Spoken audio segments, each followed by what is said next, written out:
Assalamualaikum warahmatullahi wabarakatuh semuanya. Kembali lagi dengan video pembelajaran saya dengan saya Rahma Maulia dari kelas 6A. Nah, pada video kali ini kita akan membahas mengenai fungsi, limit, dan kekontinuan pada fungsi kompleks. Nah, langsung saja pada materi pertama yaitu fungsi. Nah, definisi dari fungsi ini, misalkan ada S himpunan bilangan kompleks.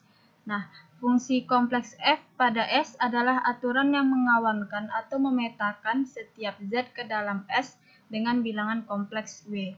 Nah, jadi kan sebelumnya kita pasti pernah belajar yang namanya fungsi ya, fungsi pada pembelajaran relasi dan fungsi. Nah, kalau ada fungsi kan seperti ini, dia kan ada yang kayak dipetakan gitu kan. Nah, ini dipetakan gitu. Jadi ini adalah domainnya, ini adalah ranknya. Nah, kalau seperti itu juga pada fungsi kompleks.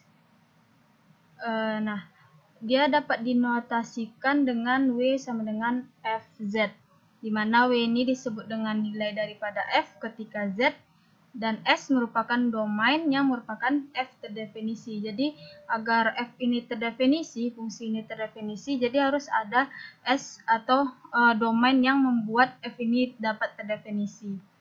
Nah, selanjutnya misalkan W di sini kan bilangan kompleks tadi, U tambah IV. Nah, dia merupakan nilai dari fungsi F ketika Z, Zx tambah IY, maka kalau dia Z-nya X tambah IY, kita masukkan saja. Di sini kan FZ, maka Z-nya X tambah IY. Jadi Fx tambah IY sama dengan W. W di sini kan U tambah IV. Jadi U tambah IV. Atau dapat kita tuliskan kalau dalam bentuk koordinat kartesius. Jadi Fz sama dengan U X, Y tambah IV X, Y. Nah, dalam bentuk polar yang sudah kita pelajari pada video sebelumnya, jadi Fz sama dengan U, jadi yang X, Y ini tinggal gantikan saja dengan R theta ditambah IV R theta, di mana Z-nya ini merupakan RE pangkat I theta. Nah, masuk ke contohnya. Nah, jika ada Fz Z kuadrat, maka Z di sini kan X tambah IY kan, jadi kita ganti Fx tambah IY. Kalau Z kuadrat sama dengan, jadi X tambah Y dikuadratkan. Maka X tambah Y dikuadratkan di sini adalah X kuadrat tambah Y kuadrat dikurang I2XY. Dimana di sini dapat diperoleh bahwa U, XY di sini adalah, atau bisa kita sebut dengan juga bagian realnya, yaitu X kuadrat Y kuadrat, dan bagian imajiner atau bisa ditulis dengan V X, Y adalah 2X, Y. Sedangkan pada bentuk polarnya kita tinggal ganti saja jadi RE I theta. Sama dengan ini kan dikuadratkan. Maka RI theta dikuadratkan akan dapat hasilnya R kuadrat I 2 theta. Nah, ingat sebelumnya bahwa kita dapat membuat dengan R kuadrat cos 2 theta tambah IR kuadrat sin 2 theta, atau dapat kita singkat dengan R kuadrat cis 2 theta. Nah, jadi dapat diperoleh bahwa bagian realnya adalah R kuadrat cos 2 theta, dan bagian imajinernya atau Vx, Y-nya adalah R kuadrat sin 2 theta. Selanjutnya, untuk pemetaannya, kalau pada fungsi tadi kan pemetaannya pada suatu diagram Venn kan, suatu diagram seperti ini. Nah, seperti ini tadi. Nah, di sini adalah domainnya. Domain di sini adalah ranknya. Nah, di sini dipetakan fungsi di sini kan, fungsi. Nah, kalau pada pemetaan pada bilangan kompleks atau fungsi kompleks, dia pertama ada bidang Z, di mana bidang Z di sini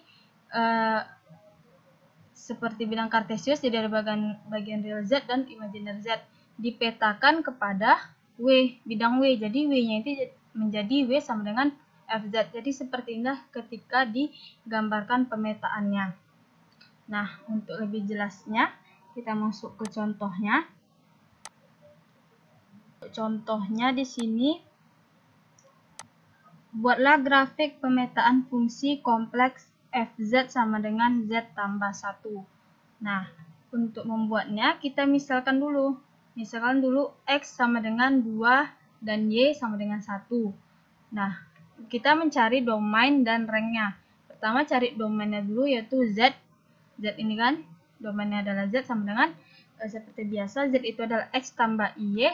Jadi z sama dengan x-nya di sini adalah 2 ditambah i, y-nya adalah 1. Jadi i dikali 1 akan sama dengan 2 ditambah i. Nah, rangnya di sini, rank tadi kan w, dimana w sama dengan f kali z, fz. Jadi w di sini akan sama dengan fz, kan diketahui di soal, yaitu z tambah 1. Maka kita buat z tambah 1. Dan w hasilnya adalah z di sini udah kita dapatkan 2 tambah 1, 2 tambah i, kita tambahkan 1, maka akan hasilnya 3 tambah i. Jika kita gambarkan pada pemetaannya, nah ini dia bidang z-nya. Bidang z-nya kita lihat sebelumnya kita belajar tentang bidang kompleks, dimana di sini kan kita di sini adalah bilangan realnya adalah 2, maka kita buat di sini 2 di bagian realnya, dan bagian imajinernya adalah 1, dan di sini 1, maka titiknya seperti ini. Nah, ketika dipetakan ke bidang W, maka akan menjadi di sini kan bilangan realnya adalah 3 dan bagian imajinernya 1. Di sini 3, jadi dia di sini titiknya. Maka ketika dipetakan dia seperti bergeser satu angka ya. Di sini 2, pas di sini jadi 3 pada bagian realnya. Nah, selanjutnya kita masuk ke materi selanjutnya, yaitu limit. Nah, tentu sebelumnya kita sudah belajar tentang limit, khususnya pada kalkulus kan. Jadi pada definisi limit bilangan kompleks ini, dia itu sama juga dengan bilangan real pada dalam pembelajaran kalkulus kita. Kalau pada bilangan real, bila x mendekati x0, dia hanya mendekati sepanjang garis real, garis bilangan real. Jadi kan kalau bilangan real itu kan cuma garis segini aja kan, garis. Nah, misal ada x0-nya, maka dia antara mendekatinya itu cuma ya satu garisnya aja. Nah, dia mendekati, berarti titiknya di sini. Jadi kalau mendekati itu titiknya itu dia bolong gini ya, karena kalau limit ini dia tidak pernah hasilnya sama dengan selalu mendekati. Limit itu hasilnya mendekati. Jadi pada kalkulus limitnya itu hanya satu garis ini aja. Dia kalau nggak bilangan real positif, kalau nggak bilangan negatif, dia bilangan real positif. Nah, sedangkan pada bilangan kompleks, bila z-nya itu mendekati z0, dia akan mendekati dari semua arah dalam bidang kompleks. Jadi bidang kompleks seperti ini, nah dia itu akan mendekati semuanya. Dia akan mendekati semua pada arah bidang kompleks ini. Nah, kalau pada limit pada bilangan kompleks, jadi dapat kita simpulkan bahwa definisinya itu di mana limit fz sama dengan w0, di mana z mendekati z0, itu dapat didefinisikan. Jadi limit fungsi kompleks ini dia berhubungan dengan epsilon dan theta. Tentu kita sudah belajar juga kan di kalkulus epsilon dan theta. Jadi kita harus tahu apa itu epsilon dan theta. Nah, epsilon di sini merupakan bilangan positif yang kecil, dan begitu pun juga theta. Jadi dapat didefinisikan bahwa limit pada fungsi kompleks itu untuk setiap epsilon positif terdapat theta positif, sedemikian hingga di mana 0 kurang dari mutlak z dikurang z0 kurang dari theta, maka akan berlaku mutlak fz dikurang w0 kurang dari epsilon. Nah, jika kita gambarkan pada bidang kompleks dari definisi ini, nah misalkan ini ada suatu fungsi sesuai dengan definisi fungsi fz, dan di sini ada titik. Nah, titik di sini dia titiknya bolong ya, karena kalau dalam limit kan dia tidak pernah hasilnya itu sama dengan, pasti hasilnya adalah mendekati. Misalkan ini limit fz sama dengan w0, z mendekati z0. Jadi di sini dia itu bukan sama dengan w0 ya, tapi dia mendekati dari w0. Jadi dapat dibuat titiknya seperti ini, di z0 di sini dan w0 di sini. Jadi dapat kita gambarkan titiknya ada di sini. Nah, sesuai definisi di sini, untuk setiap epsilonnya positif, maka kalau ada kata untuk setiap, maka kita harus mengambil sebarang epsilon di sini positif. Jadi berbeda dengan jika ada terdapat. Di sini kan terdapat theta, maka kalau terdapat kita harus memilih. Sedangkan kalau untuk setiap kita harus ambil sebarang, sedangkan terdapat maka kita harus memilih. Jadi sesuai definisi, untuk setiap epsilon, misalkan kita ambil sebarang epsilon di sini, di lingkungan ini, nih. Nah, misalkan di sini adalah epsilon, dan di bawahnya juga kita ambil di lingkungan ini. Nah, ini epsilon juga. Maka akan didapatkan di atas ini W0 ditambah epsilon, dan yang di bawah W0 dikurang epsilon. Nah, maka dapat kita gambarkan. Seperti ini. Nah, yang akan dicari, yang akan kita pilih tetanya adalah bagian ini. Ini bagian tetanya.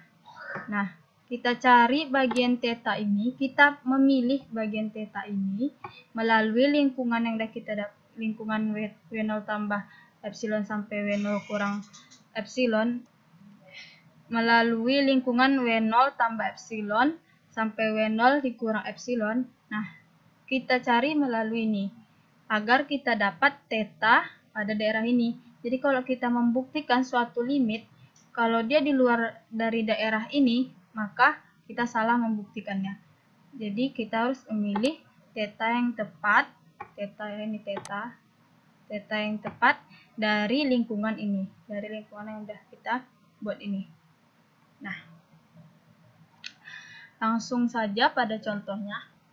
Misal ada limit 2z tambah 3 sama dengan 5, di mana z mendekati 1.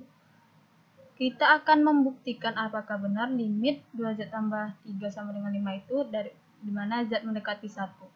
Jadi, cara pembuktiannya sesuai dengan definisi tadi, kita ambil epsilon positif.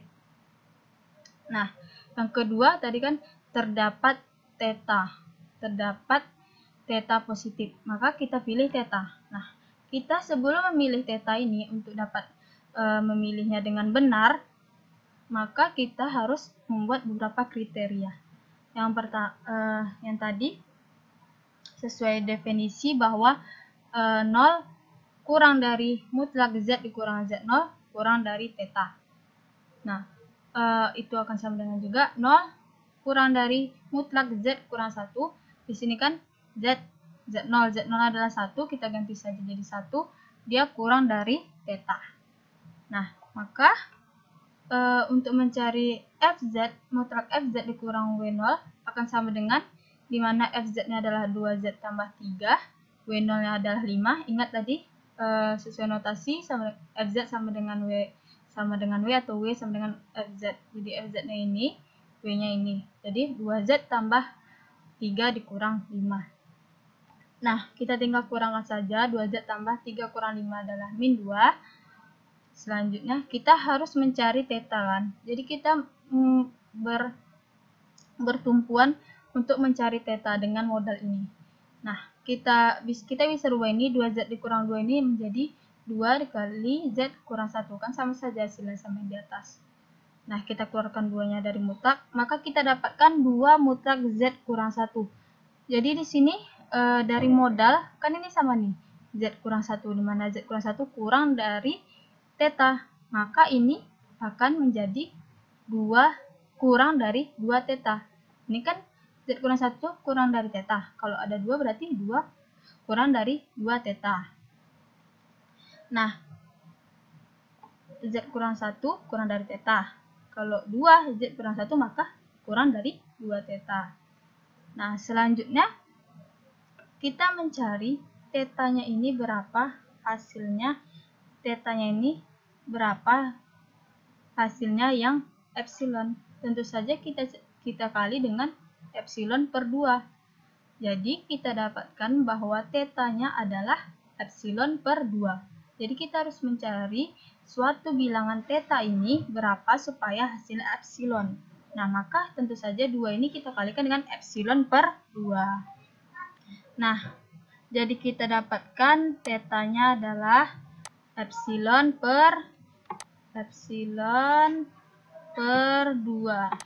Nah, per 2. Jadi yang memenuhi tetanya adalah epsilon per 2. Jadi dapat kita simpulkan untuk setiap epsilon positif terdapat theta. Nah, tetanya kita dapat epsilon per 2. Sedemikian hingga 0 kurang dari Z mutlak Z kurang 1 kurang dari theta, maka mutlak 2Z tambah 3 kurang 5 kurang dari epsilon itu terbukti. Jadi terbukti bahwa limit 2Z tambah 3 sama dengan 5 itu dimana Z mendekati 1, jadi ini benar ya, terbukti. Nah, selanjutnya materi kekontinuan. Nah, jadi definisinya itu dimana fungsi f dikatakan kontinu di dalam domain f jika limit fz sama dengan fz0, dimana z mendekati z0. Dari definisi di atas terdapat 3 syarat yang harus kita penuhi agar fungsi fz itu kontinu di z0. Nah, 3 syarat itu ada. Nah, jadi terdapat 3 syarat tersebut, maka 3 syarat tersebut adalah terdapat 3 syarat. Yang pertama, fz0 itu ada. Yang kedua, limit fz z dimana z mendekati z0 itu harus ada. Dan yang ketiga, limit fz sama dengan fz0 dimana z mendekati z0 itu juga harus ada. Nah, langsung saja pada contohnya. Nah, apakah fz 5z dikurang i kontinu di z sama dengan 2i? Nah, cara menjawabnya tentu saja kita harus memenuhi 3 syarat tersebut. Syarat pertama adalah fz0 sama dengan fz0 di sini z0 kita punya adalah 2i, maka jadi 5, kita ganti jadi 2i dikurang i. 5 kali 2i 10i dikurang i, jadi 9i. Yang kedua ada limit fz di mana z mendekati z0. Jadi akan sama dengan limit z0 adalah 2i dan fz dari sini adalah 5z kurang i, di mana z mendekati 2i karena z0 adalah 2i. Maka kita tinggal gantikan saja seperti biasa, limit biasa. Jadi 5 dikali 2i dikurang i, hasilnya juga 9i. Jadi terbukti bahwa 5 fz sama dengan fz0, di mana z mendekati z0. Itu sama-sama hasilnya adalah 9i. Ini juga 9i. Jadi dapat kita simpulkan bahwa fz ini 5z kurang i itu kontinu di z sama dengan 2i. Nah, gampang kan? Itu saja yang dapat saya sampaikan. Jika ada kesalahan mohon dimaafkan. Assalamualaikum warahmatullahi wabarakatuh. Sampai jumpa di video selanjutnya.